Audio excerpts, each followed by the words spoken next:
Puji Tuhan, selamat pagi Bapak Ibu Saudara yang dikasihi dalam nama Tuhan Yesus Kristus. Pagi hari ini kita akan mendengarkan renungan firman Tuhan. Dan biarlah renungan dan firman Tuhan pagi hari ini memberikan kita sukacita, kemenangan, dan kita percaya Roh Kudus yang menuntun kehidupan kita sepanjang hari ini. Yang apapun yang kita kerjakan, kita percaya Tuhan yang memegang tangan kita. Mazmur 37 ayat 23 sampai yang ke-24 dikatakan, Tuhan menetapkan langkah-langkah orang yang hidupnya berkenan kepadanya. Apabila ia jatuh, tidaklah sampai tergeletak sebab Tuhan menopang tangannya. Sekali lagi saya akan bacakan firman Tuhan. Tuhan menetapkan langkah-langkah orang yang hidupnya berkenan kepadanya. Apabila ia jatuh, tidaklah sampai tergeletak sebab Tuhan menopang tangannya. Nah, saudara sekalian, Bapak Ibu yang dikasihi dalam nama Tuhan Yesus Kristus, tidak ada seorang pun yang menginginkan kegagalan dalam perjalanan kehidupannya. Nah, kegagalan adalah keadaan atau kondisi yang tidak memenuhi tujuan yang diinginkannya atau yang dimaksudkannya dan dapat dilihat sebagai kebalikan dari kesuksesan. Nah, kita akan menyimak lebih lanjut apa yang tertulis dalam Mazmur 37 ayat 23 dan 24 ini antara lain. Yang pertama adalah dikatakan Tuhan menetapkan langkah-langkah orang. Dalam ayat 23a dikatakan di sana. Nah, banyak kehidupan diberkati dengan keberhasilan oleh sebab Tuhan turut campur tangan dan berdaulat menuntun langkah-langkah hidupnya seperti yang dialami oleh Nuh, Abraham, dan Yusuf dan nabi-nabi lainnya. Nah, peringatan bila kita bertindak menurut kemauan pandangan mata sendiri dan menetapkan langkah-langkah hidup tanpa bertanya pada Tuhan, kita akan mengalami kegagalan total seperti telah dialami kita melihat oleh Lot, keponakan Abraham. Nah, sesungguhnya pengikut anak-anak Tuhan harus berani menyangkal diri dengan tidak menuruti kehendak diri sendiri, tetapi menuruti kehendaknya Tuhan.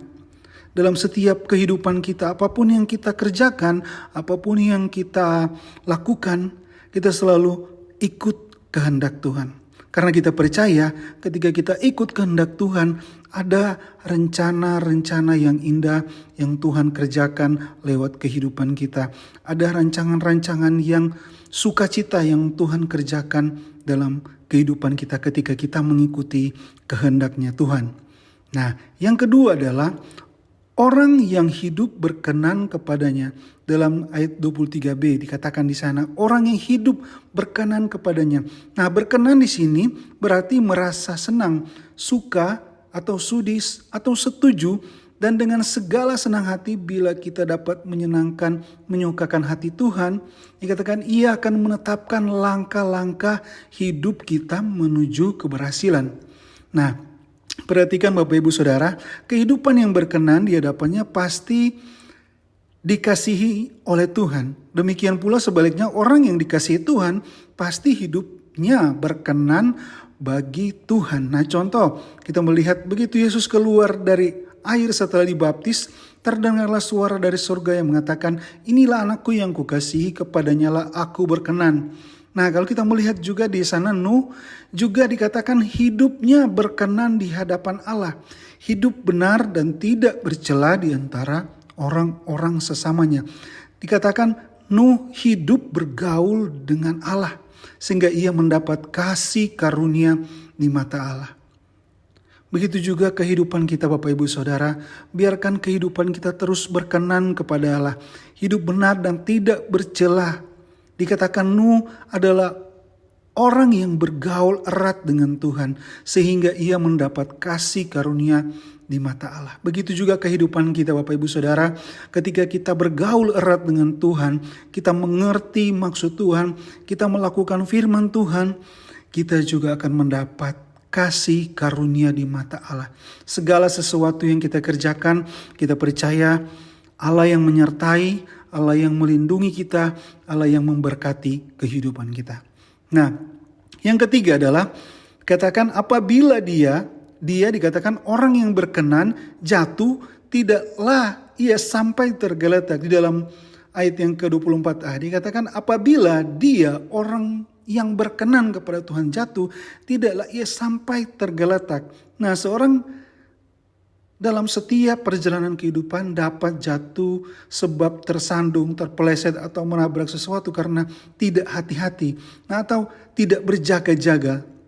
Nah, di sini kita pasti pernah jatuh, entah di jalan, di rumah, di kantor, dan di lain manapun. Nah, jatuh secara fisik saat berjalan atau berkendaraan dapat berakibat. Nah, itulah sebabnya dikatakan dalam firman Tuhan, hanya Tuhan yang sanggup menolong kita bangkit dari segala kejatuhan dan kegagalan dalam studi, usaha, pekerjaan, rumah tangga kita. Sesungguhnya Tuhan mengizinkan pengalaman itu dan kegagalan terjadi demi kebaikan kita. Namun bagi orang yang hidup berkenan kepadanya, tidak akan dibiarkan jatuh tergeletak. Sebab itu, kuatkanlah tangan yang lemah dan lutut yang goyah, dan luruskanlah jalan bagi kakimu sehingga yang pincang jangan terpelecok tetapi menjadi sembuh.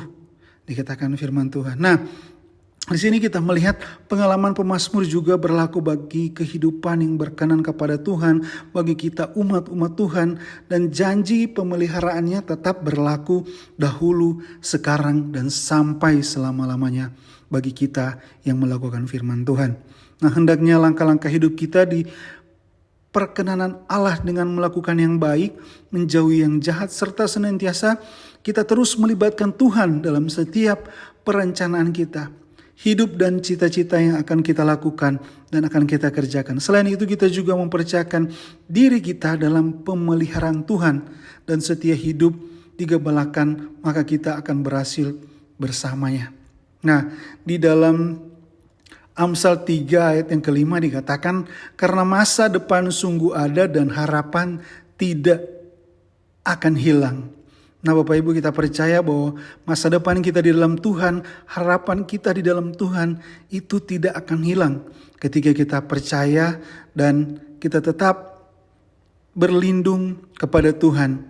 Dikatakan percayalah kepada Tuhan dengan segenap hatimu dan janganlah bersandar pada pengertianmu sendiri. Tetap percaya kepada Tuhan, maka kita akan melihat mujizat-mujizat dan kasih Allah dicurahkan bagi kita. Mari kita berdoa. Terima kasih Tuhan, kami bersyukur untuk pagi hari ini buat firman-Mu yang menguatkan kami, memberikan kami kekuatan. Kami percaya kami akan berjalan bersama Engkau Tuhan.